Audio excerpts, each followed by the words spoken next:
I've been interested in why people believe what they believe for most of my life, from places like this Celtic fort to the changing faces of Christianity and the expansion and integration of Islam. People have always tried to make sense of the world around them. History, faith and psychology can all inform how we find our place in the world and the universe. In this series I will be exploring neuroscience, psychology, belief and the universe itself. This is Interviews with Richard Gilliver.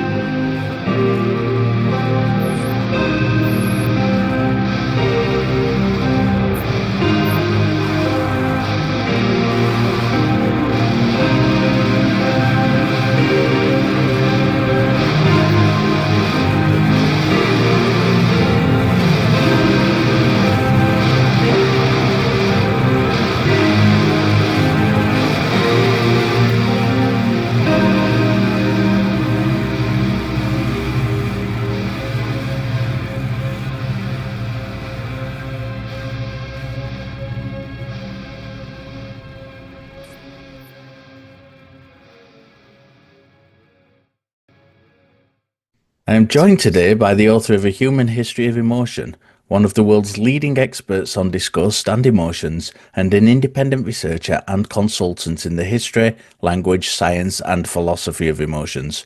We will be talking about how emotion relates to epistemology, the understanding of the world from the human perspective, and how it should be recognised in argumentation.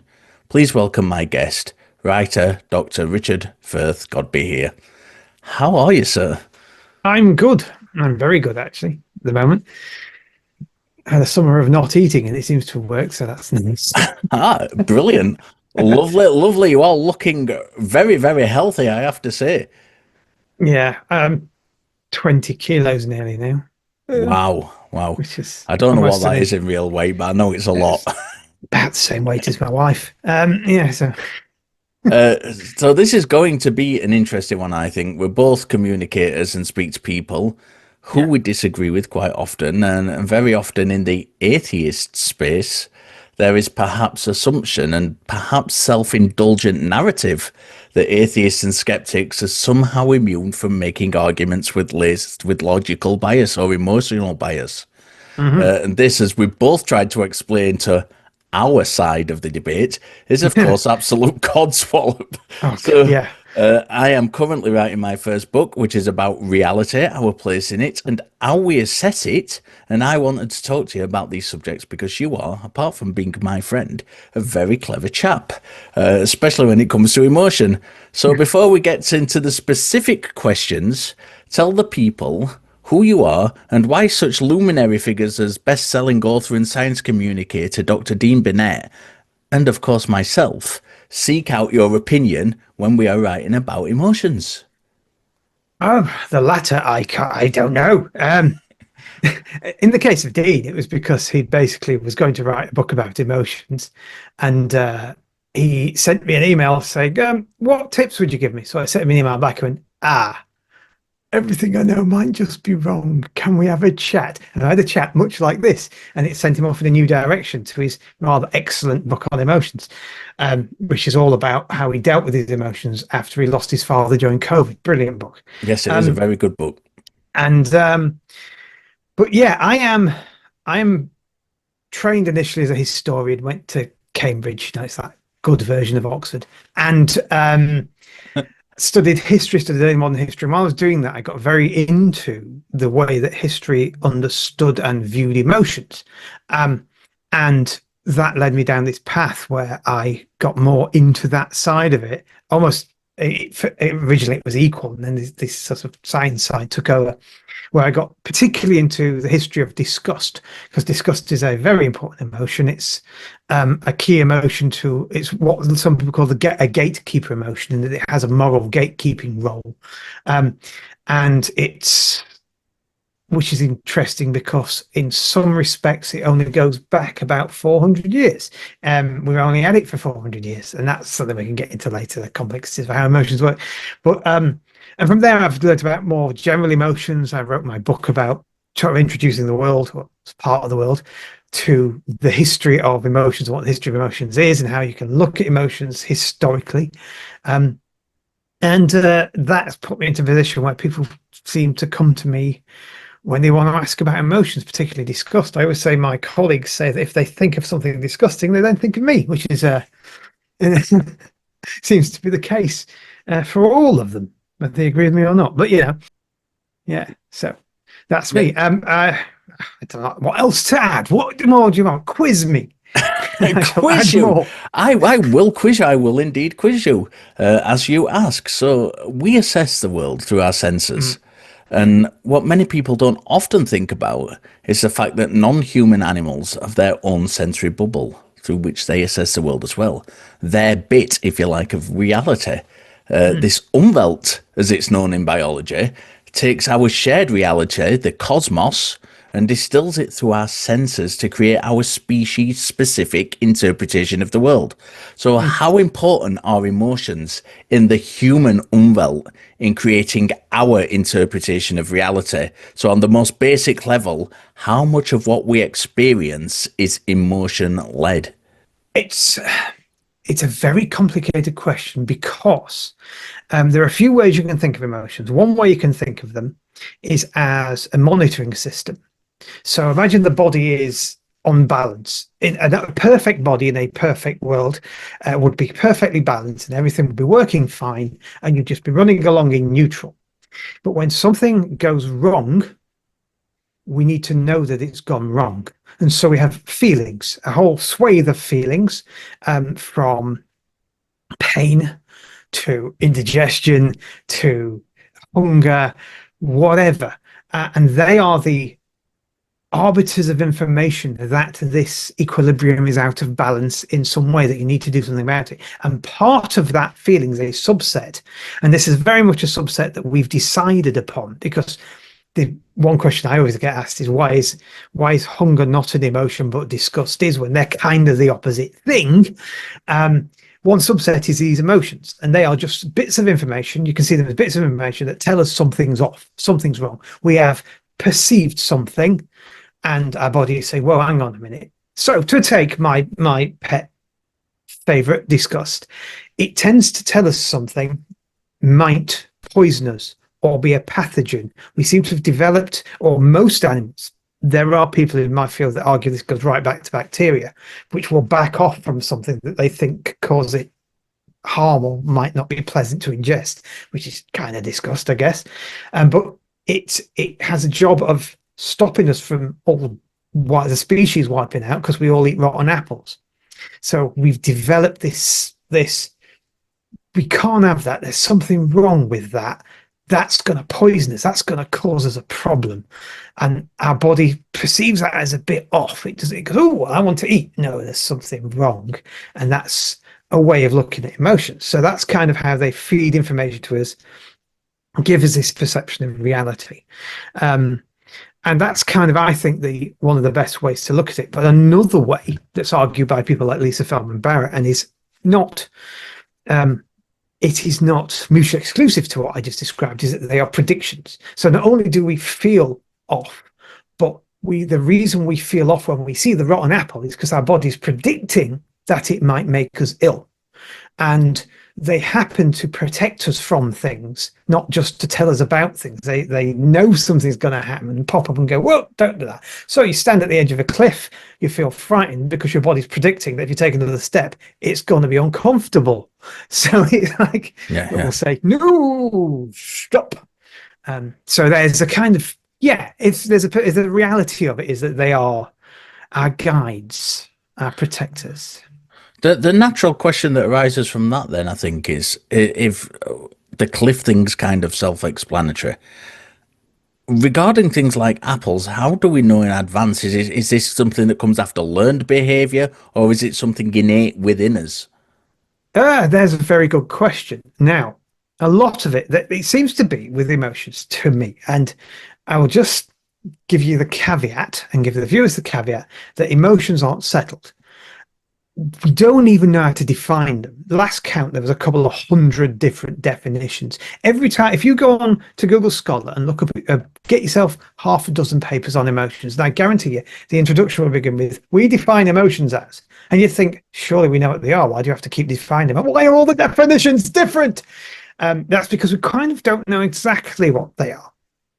But it seems to me from what I studied that we have a set of feelings. We have a set of what are known to some as core affects that are sort of thing that you can feel good or you can feel bad, valence or arousal. You can feel really passionate about it, or you can feel kind of timid and like you want to back off from it, or you can feel dominance, which is, you feel really confident about something, or you feel like, oh, I'm not so sure. And these and various others are all mixed together to create feelings. But then cultures label that. Culture, in English, we will call something happy or sad or whatever, based upon this combination of internal feelings. And so with the case of, say, an apple, we have this feeling of yuck, of gross, of that is there to protect us from pathogens. However, you learn what to eat and what not as you grow up. And it's a very powerful, very quick thing. All you need is a parent to say, that's disgusting, don't eat that. And anyone who's ever seen a baby knows that if it can hold it, it goes in its mouth. It doesn't matter if it's a lollipop or feces, it goes in there. So you have to learn these things.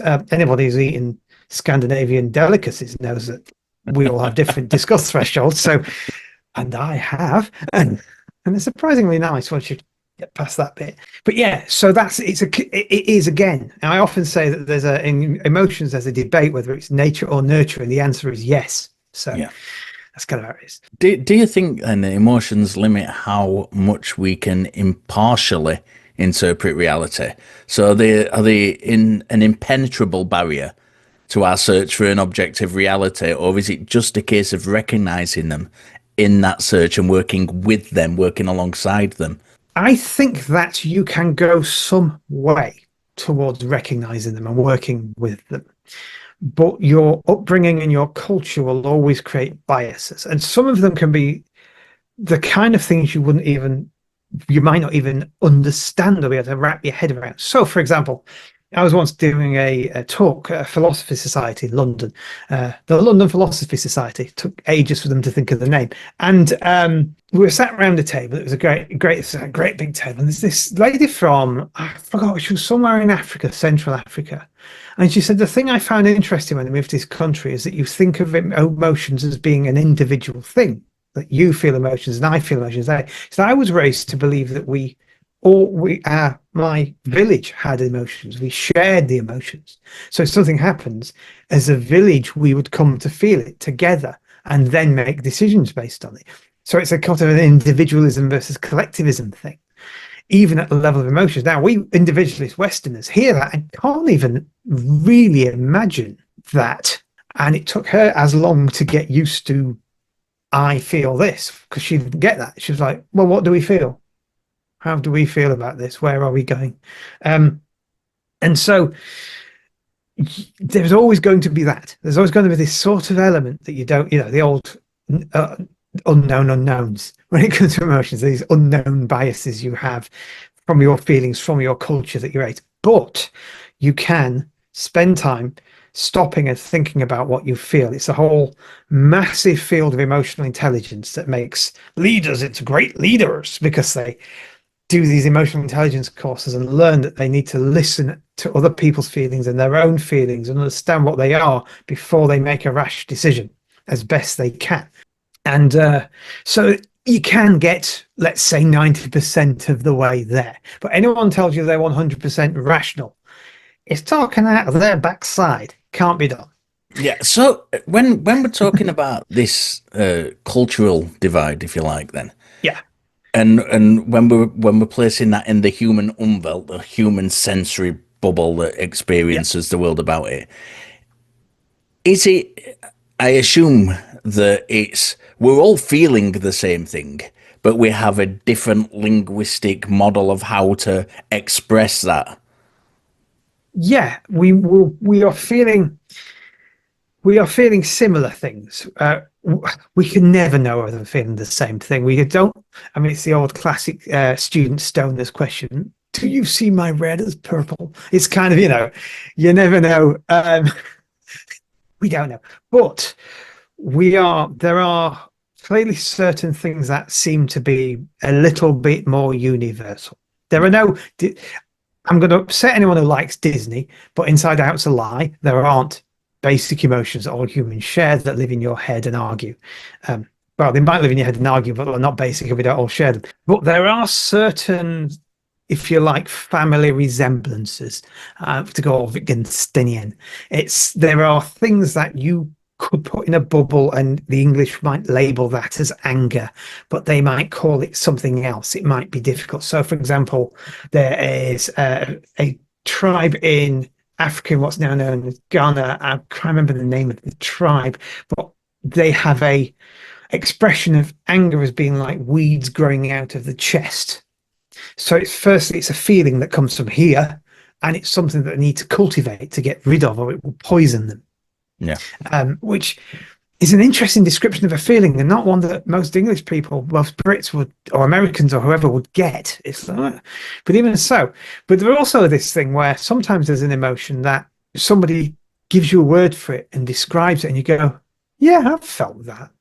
I've definitely felt that." And for years, the British didn't have a word for feeling good when a bad thing happens to someone. And someone said, "What about borrowing Schadenfreude off the Germans?" Went, "Oh yeah, I felt that." And there's dozens, hundreds, thousands of these words in other languages that kind of explain this. I can never pronounce it right, but there's a Welsh one. It's Haim, I think something like that. And it's basically this deep longing for a nostalgia that never was, for a history that never was. I'm not saying that's relevant at the moment, but that is an emotion that seems to be in the zeitgeist, and no one has a name for it except the Welsh. That's really interesting. So, given that, then, how useful are emotions in the study of reality? So, many scientists remark how they get into their fields because of the awe they felt at the universe, or the joy they discovered in watching animals in their natural habitat. Do you think we should embrace the influence our emotions have in inspiring scientific discovery, rather than demonizing them, as a lot of people do in science, as kind of the enemy of scientific rigor? I was once challenged. A guy said to me, "I am perfectly logical. I don't do anything based on emotions. Everything I do is based upon calculation, and whether it's true or false, there's no emotions involved." And I said to him, "Why is that?" He said, "Well, I love maths." I said, "What now?"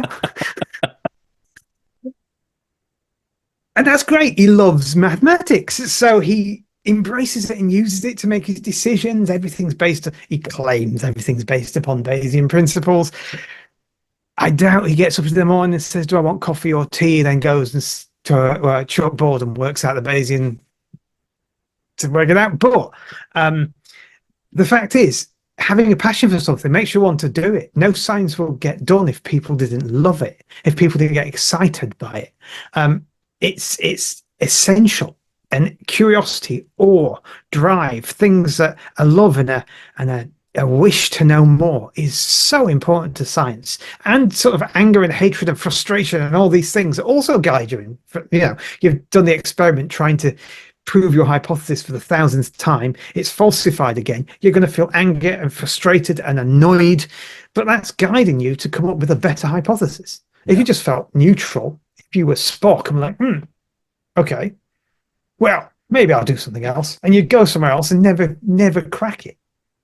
So yeah, this view of, especially in kind of the atheist bubble, this view of people being emotionless and being, well, like I'm going to tell you that God doesn't exist because of this straightforward logical kind of palette is a load of nonsense. I'm sure we both agree on that.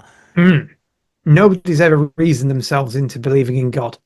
Yeah, I don't believe that anybody has ever come away and gone, "Oh, that William Lane Craig had a very good logical argument. I think I believe now." It doesn't happen. What they do is they have an experience. Usually, they either have an upbringing, so they're instilled with this feeling, all their life, and this awe for it that is instilled in everything from the way religious ceremonies are conducted, to the buildings they do it in, to the way things happen. Or they'll have an experience they can't explain, and in the end, the only answer they can come up with is it was God. From, just a weird feeling that led to them finding the car keys, right through to seeing and chatting with Jesus in what was probably a hallucination, but it was real to them. So they get this emotional feeling. You don't use a logic table to decide you believe Jesus is the Lord and Savior. It never happens. And I also find it weird that the religious people do that all the time. They try to make logical arguments. And I'm like, but that's not why you believe, is it? Yeah. Tell me why you believe, Yeah, that is really interesting. And I think we've kind of touched upon the importance of emotions in the interaction with the world around us. And we're kind of starting to get into emotions, into assessing ideas. In the book, I'm going to talk a lot about our psychology, our psychological state plays a role consciously and unconsciously in assessing ideas, and how being familiar with our brains work can ease that burden of mental strain when it comes to working through potential mistakes that we naturally make. So how important is the understanding of emotions and being aware of our emotional state in this process? Process of decision making, absolutely essential. It is, reason isn't always and ought to be a slave to the passions, as David Hume said. He was dead right, and you need to remember that. Emotions are going to be in control, whether it's going to be driving you forward through passion, whether it's going to be frustration, whether it's going to be anger. There's always an emotion underneath your decision. And in fact, unless you have emotion, you can't even make a decision. It's been shown impossible. And Antonio Damasio has shown that without emotion, decisions can't happen a lot of the time. In fact, pretty much all the time. The example I always give is Lieutenant Data from Star Trek. You've got Lieutenant Data who has no emotions at all. We won't use Spock because he kind of has emotions, but Data, no emotions at all. Pre-chip, nerds. I do have my nerd cards, so I'm going to make this right for you. Commander Data, pre-chip, is told he must choose an ice cream from 20 different flavors, and those flavors are nutritionally identical. They just taste different, and it's make a decision which one you want to eat without any emotional content. Now, you and me will go, chocolate, king of the ice creams, off we go. But Data can't do that. So what he would actually do is explode in a puff of logic. Bits flying everywhere. He'd freeze and never make a decision, because you need to have some kind of emotional thing. Where you sit on the bus, there's something in there that says, that seat, I like that seat. There's no reason for it. You just like that seat.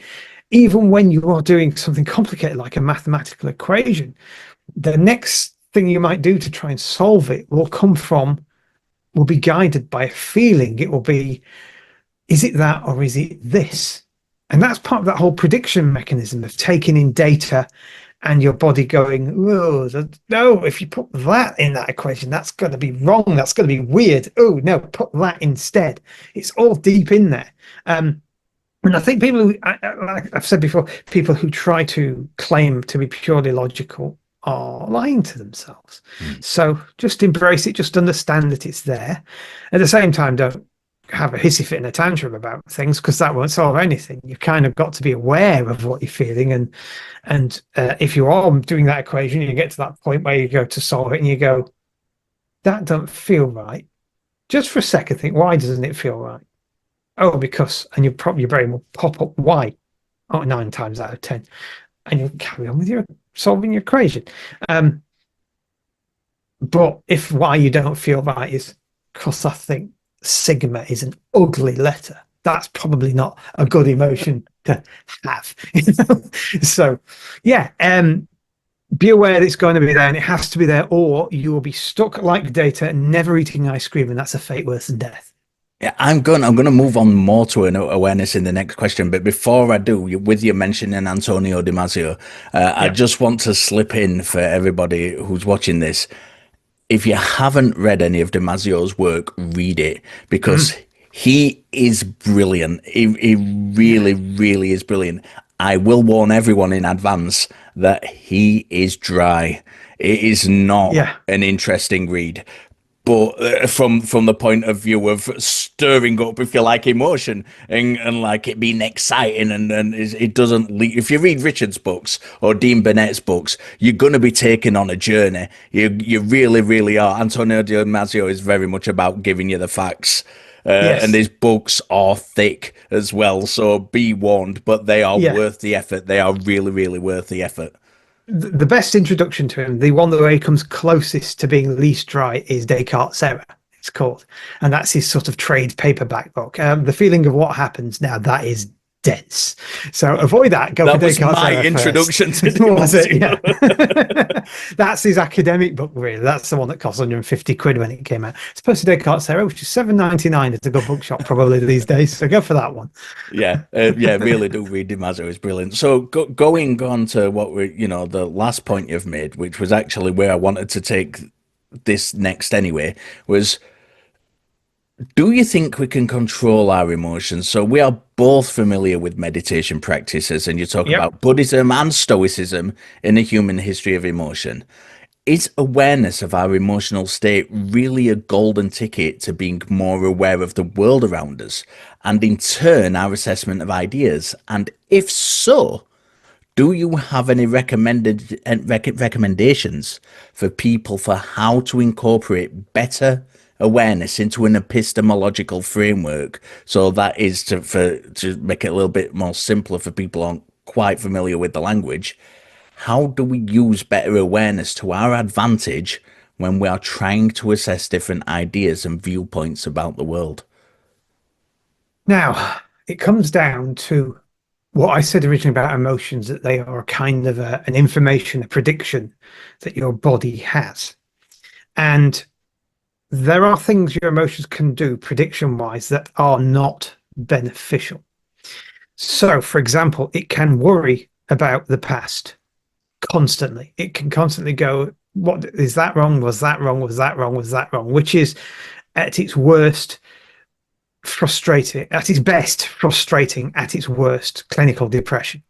You don't want to be doing that.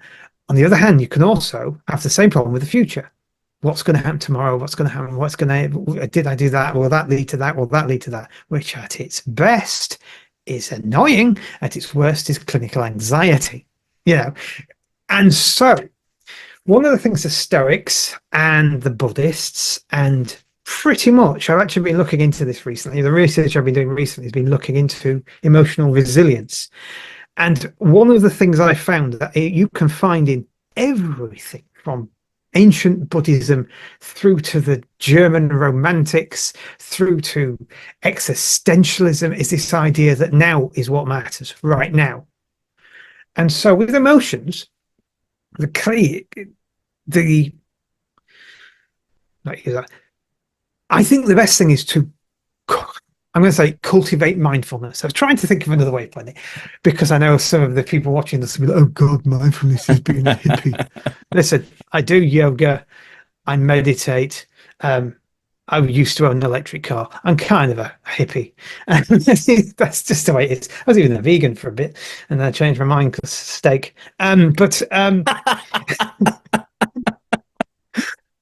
But sorry, vegans are gonna hate me now. But yeah, so now is a good place to be, and particularly when you're trying to make a decision, when you're trying to make a rational, come to a rational thing, when you're trying to make a debate. If you are able to be mindful and present, you are, firstly, you are controlling those feelings. You are aware of the feelings you have right now and what is going on right now, which means you're aware of the current argument. You're not thinking about what the next questions are going to be and trying second guessing that, which is one of the most frustrating things people do in a debate. You're not constantly carping back to what people said 5 minutes ago. You are on the now. And if you watch anybody in any, I'll use a debate as an example, any debate you watch, the one who wins, I hate that term because you don't, that's not what debates are for, but the one who does best in the debate is the one who stays on top of it, is in the now, is right on top of what's being said at that moment. And they aren't worried about what was said an hour ago or what trap the person's trying to set. Unless right now you spot the trap, in which case you can go, yeah, I know where this is going. Let's, yes, I do think I know things. Get out of it that way.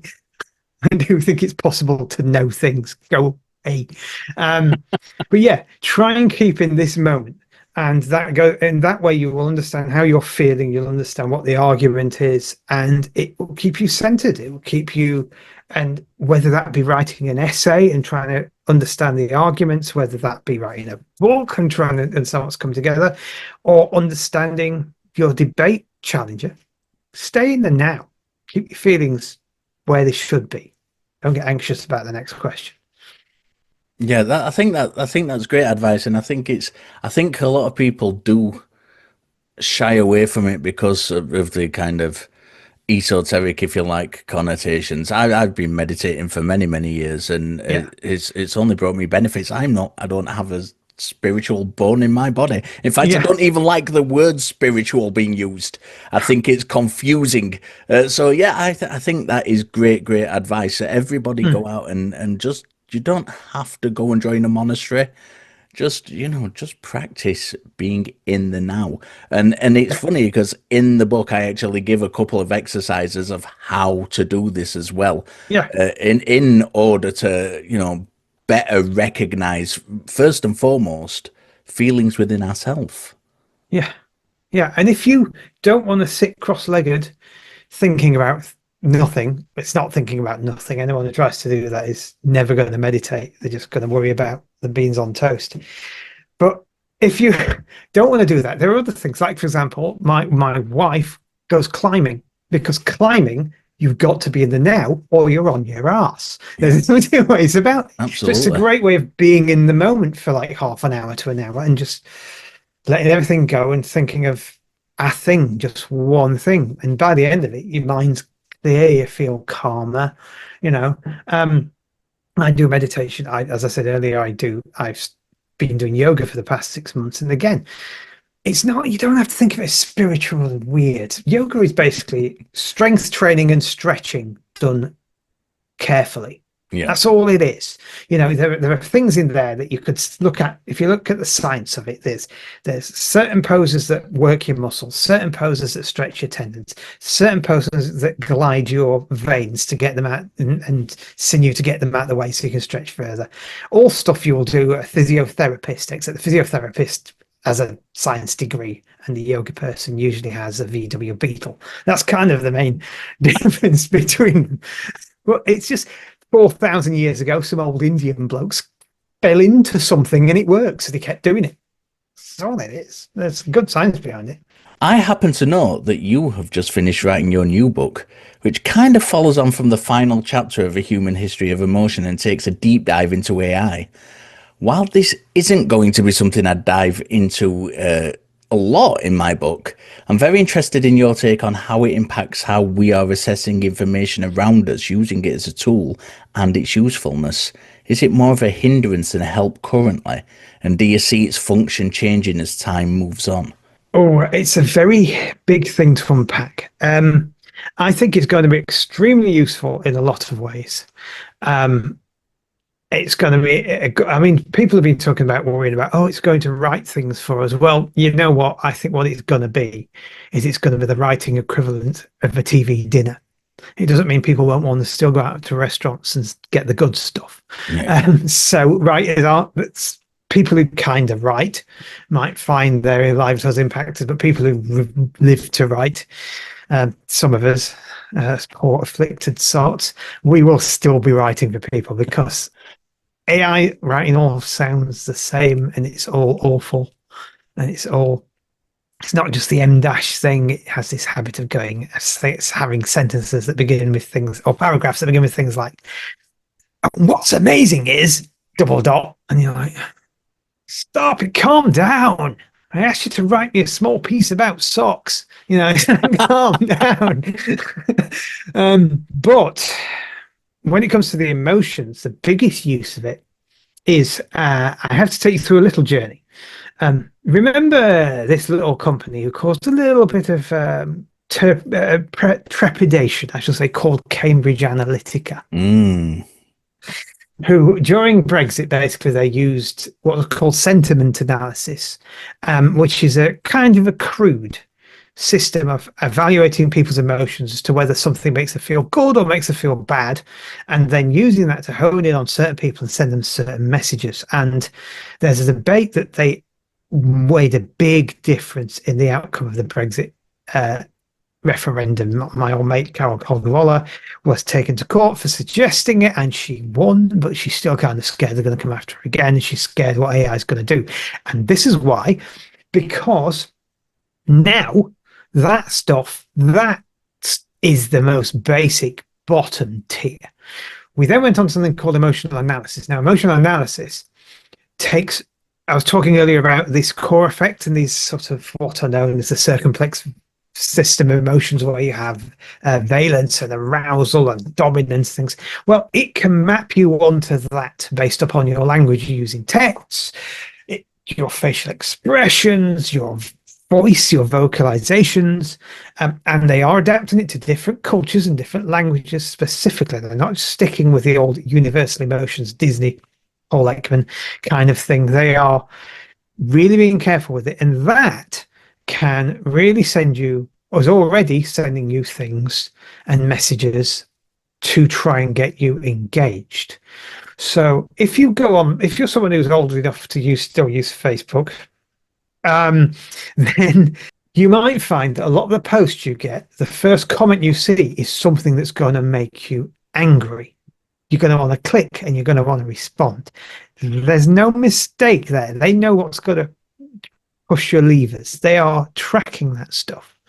And if that doesn't sound scary enough, because that has been used by the political right brilliantly. The reason the right are kicking the left's ass at the moment politically is because they are great at that stuff. They're great at using bots. They're great at sending these messages. They're great at using social media and the online, whereas the left still seem to think the BBC has something to say about all this. And really not really. But that is still old-fashioned. Where AI is going way beyond VAD analysis. It's going to literally map your emotional landscape, take everything you do and create an emotional clone of you, and use that to start sending messages back to you, whether it's to buy crap you don't need, vote for people who don't have your best interests at heart, or just get you to do something. And that is alarming. And it's something I'm actually involved with a couple of political groups who are lobbying to bring in laws to make the use of that kind of AI in politics illegal, because it's cheating, frankly. Yeah. And it's you can just tell someone a load of lies and they'll believe it because it's on there, isn't it? It's on the news. They want to watch something. There's this thing. Apparently, there's a petition at the moment to shove a pineapple up Nigel Farage's backside, and it's got 102,000 votes. That's not true. It's not a real petition, but it's been doing the rounds. Sadly, how's the Parliament honour such a petition? But that kind of thing that's a rare attack of the right from the left, that one. But the right do so much more of it. They're so brilliant at it. That's why Trump's in the White House. That's why reform in the UK are doing really well, and in France and around the world, because they're great at using this stuff. And this new stuff is really, really worrying. So that's the impact of AI directly on us. When it comes to using AI yourself, I think that it's a case of just, if something doesn't feel right, going back to that feeling again, check it, because they hallucinate. They tell you nonsense. One of my side gigs is I script edit for some YouTube channels. And the number of times I get a clearly AI script and I look at it and go, that's not true. That's not true. nah, that can't be true. And I take 10 seconds on good old fashioned Google and go, yeah, it's not true. Because, and they said, but AI, my AI said it was. I even sent it through, told it to verify it. Yeah, it verified itself. No. Yeah, it's in a loop. That's how it works. Yeah. So you have to be careful, and that's one of the ways it's going to influence people's feelings in giving them bad information itself without the help of the left or right wing or shops trying to make you buy stuff. Just it in itself can give you bad information. An example of that is I did an experiment because I had a suspicion. Asked it about intelligence. I wanted it to tell me what the going consensus was in intelligence. And because it's a statistic-based large language model, it drew from all the papers of the past 30 years on what intelligence was. Unfortunately, in the 80s, you had tens of thousands of papers who thought there really was a bell curve and that people of color were less intelligent than white people. So that's what the AI told me, because statistically, that was the consensus. It doesn't know that in the past sort of 20 years, we've proven that to be absolute crap. Because it's not been as big or important. When the bell curve came out, there was this sort of explosion in papers and interest in it, and the debunking since it's calmed down has been much more, well, end of the bell curve, I guess, of the whole thing. So, and that will affect people's emotions, believing stuff that they don't, holding on to it like a flat earther holds on to a plate when he's trying to describe the shape of the earth. It's just we have to be wary of that. But the main thing is be aware that they are cloning you emotionally. Yeah. And whenever you get a message or an advert, think, why does that fit me so perfectly? Well, that's why. Yeah, I think that's a brilliant way to round up this kind of little section I had on awareness. Awareness of where things are going. Moving on to talking to other people. My book's an attempt to walk people through a journey. So first assessing what reality is, then guiding them through how we interact with our species-specific interpretation of that reality, and finally, how we sort the wheat from the chaff, how we decide what are good ideas and how we guard against falling into bad ways of thinking. And in it, I challenge several widely held beliefs, from looking at beliefs in the supernatural, how scams work, and how we can use psychology to assess religious belief. For some parts of the book, I will be challenging and yet stress that these beliefs are often side effects of normal human brain function. So we're wired for pattern recognition, and it's perfectly natural to make mistakes. So in short, I want to stress that holding non-true beliefs doesn't make you less of a person. It's not a sign of mental illness, and that assessing things through skepticism and critical thinking doesn't make us better than the people who don't employ these tools. So what role do you think that recognizing emotions plays in, first of all, having conversations with people who hold different opinions to you, and recognizing the validity of them having sincere beliefs, even if we think they are wrong? Understand that every human being alive, with a few exceptions, we call them psychopaths, and possibly people on the spectrum in another way.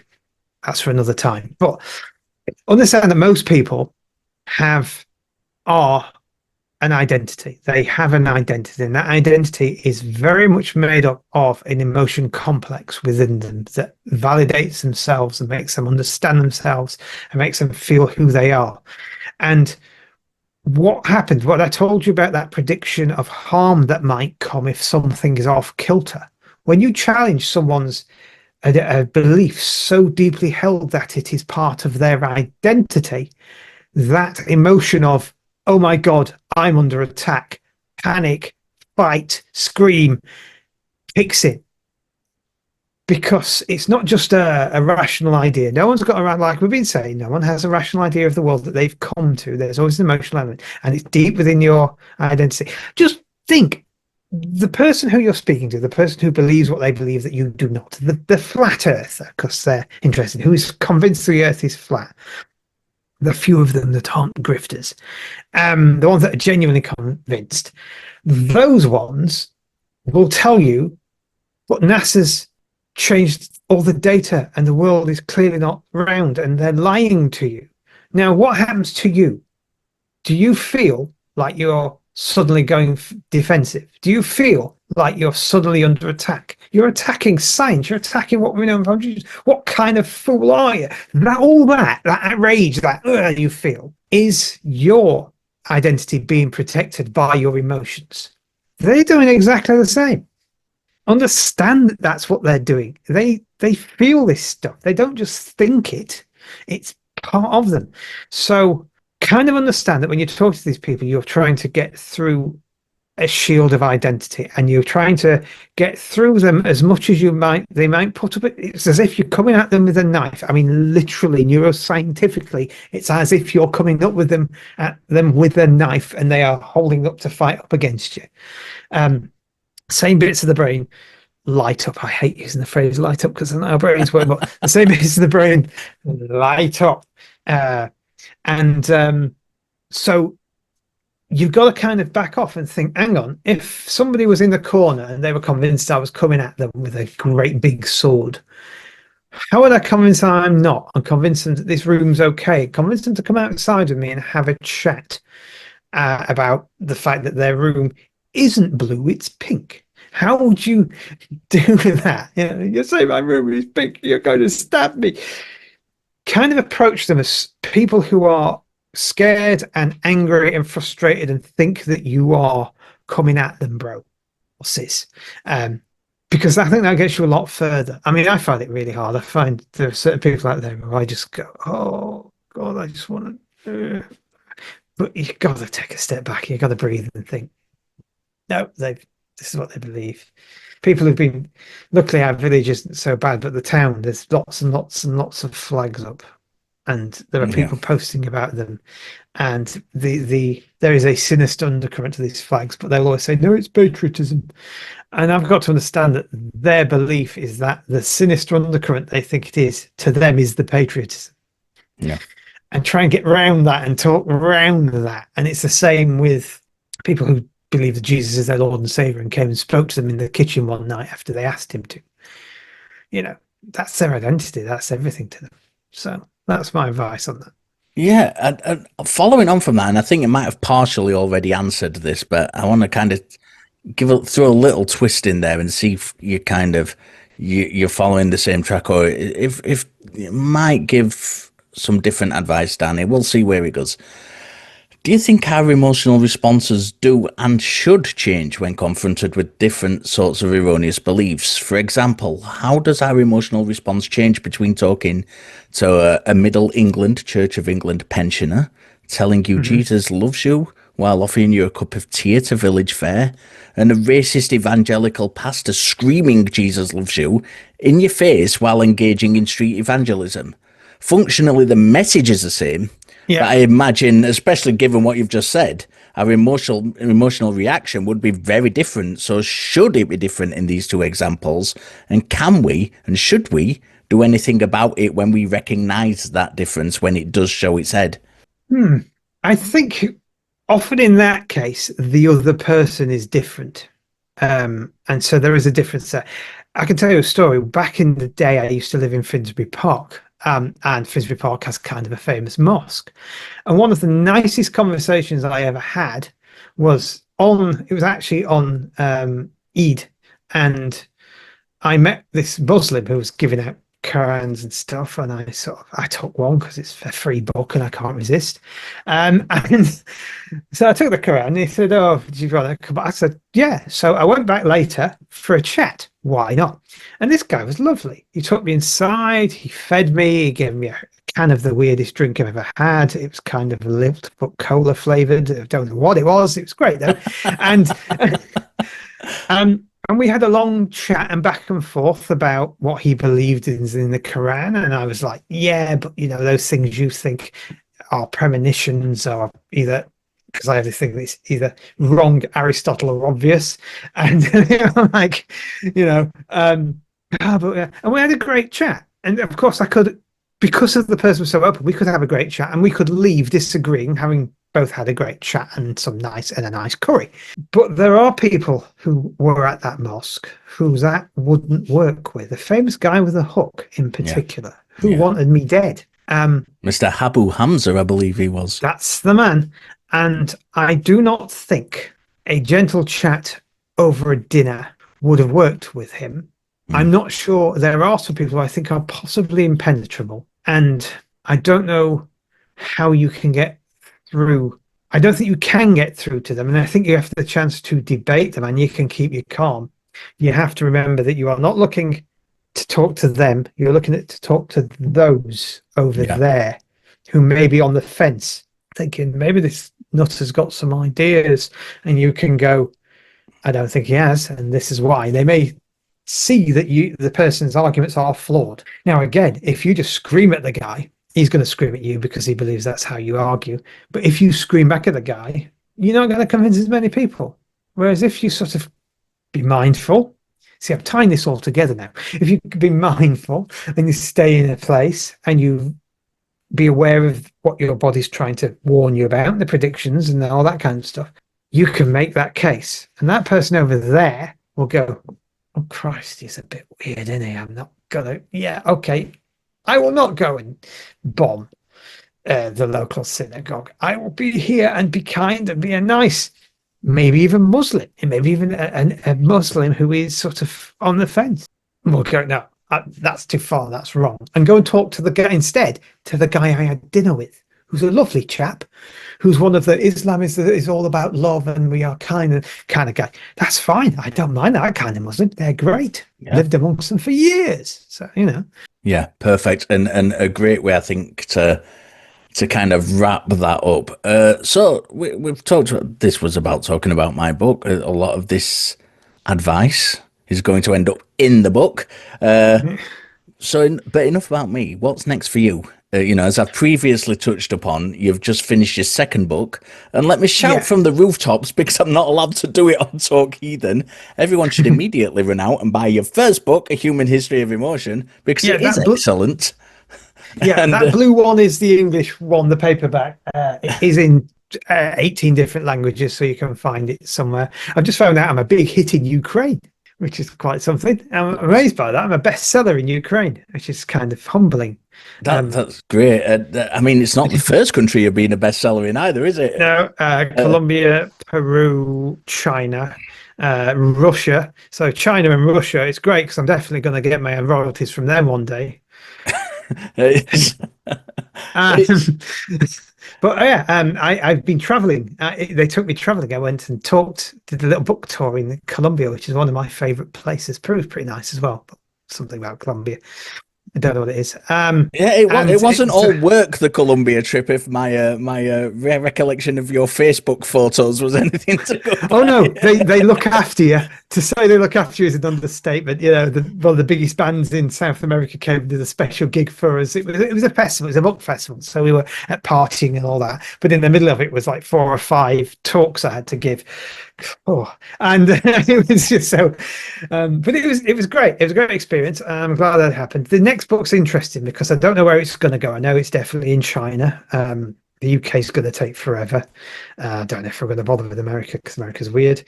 Sorry, Americans. You'll have to buy the British version and import it. But yeah, it's called Emotopia, and it's about the many things that are challenging the way we understand emotions now and in the future, including the climate crisis, AI, as we've discussed, and several other things, how influences affect us, the way we're being manipulated, and things like the way robot dogs and medical and psychiatry is moving towards these gadgets that all help us emotionally and possibly hinder us emotionally. So it's a scary view of the future that we might we're going to end up with. We just need to be aware of it. So that's the next book. I'm also currently developing the next thing, which, as I say, is I've gone through just about every philosophy of history and found that there are, when it comes to emotional resilience, they and the scientists have always known the same things. So that'll be the next book. That's hopefully going to be called Emotional Wisdom, working title, and that's about how, there are basically 8 things that everyone says, if you want a nice, healthy, emotional life, do these things. And all the bickering around them is irrelevant because they all agree on these 8 things. Like have a community, be mindful, be a good person, and so on. You all agree with that, right? Through to that's the next thing, probably. That's, I love how you're like thinking 3 steps ahead of as well. As you mentioned, you do write for some YouTube channels as well. So if you want to shout those out, if you can shout those out, I can. But at the moment, there's so many. I used to write for Scary Interesting. I was with him from when he was a tiny channel of just 300,000 to 1.2 million, and he's grown since. I've written for Yarn Hub and Blue Paw Print and Casual Navigation, and a channel called Victor I'm working with at the moment, a channel called Film Fixer I'm working with at the moment. I like Film Fixer. He basically goes to films that are terrible and says this is what the film should have been, which is great. And he's always got a better plot. They should just go to him in the first place. And I just work with him and turn his ideas into scripts. I do loads. It's kind of my side hustle and I quite enjoy it. I also do emotional intelligence counseling and coaching too. So I'm kind of busy. Somewhere in that, I'm an academic as well. I don't know where that's gone, but somewhere in the middle of that, I'm a professor somewhere. So I should be doing some of that, I guess, as well. So your professor needs to be professoring. Yeah.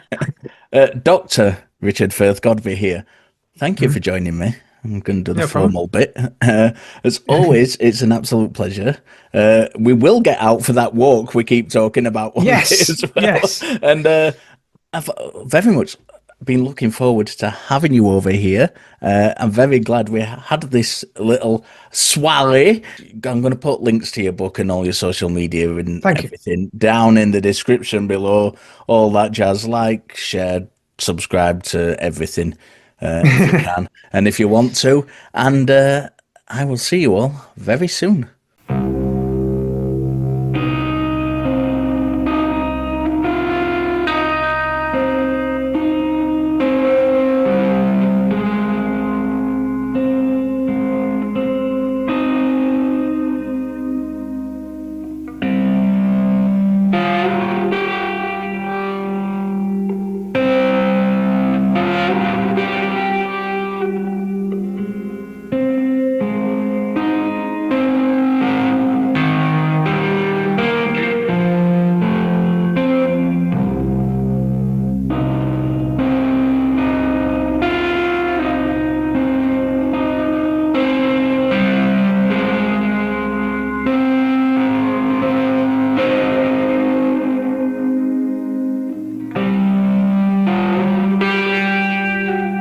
It's not the large things that send a man to a madhouse.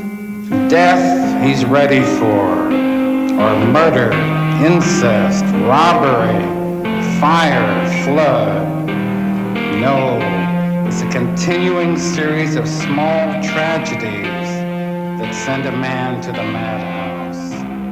Not the death of his love, but a shoelace that snaps.